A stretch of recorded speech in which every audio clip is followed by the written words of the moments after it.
Thank you for stopping by and listening to my story. My name is Moses Boyd, and I was an air mechanic first class with the Royal Flying Corps during World War I. I was born in Maybole in Ayrshire, the eldest son of James and Jessie Boyd. I had younger sisters Jeannie and Maggie, and younger brothers George, James and William.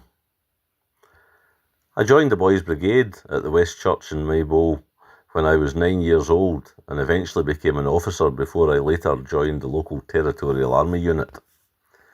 I worshipped faithfully at the West Church, where I was a Sabbath school teacher and a member of the church choir.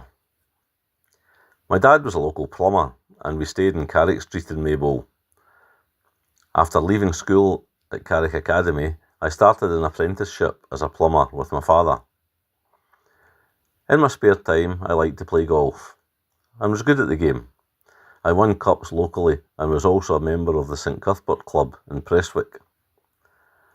My brother George also served with the Royal Flying Corps as an air mechanic, while James was involved in Coast Guard work on the East Coast. Like George, I was fascinated with the aircraft and flying, and after several attempts was successful in joining the Royal Flying Corps in 1915.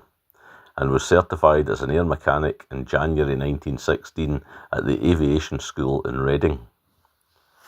In August 1916, having successfully completed my solo and dual flying tests, I was working through my final task towards gaining my pilot's certificate and looking forward to a short furlough to visit with family and friends at home in Maybole before going on to aerial work abroad.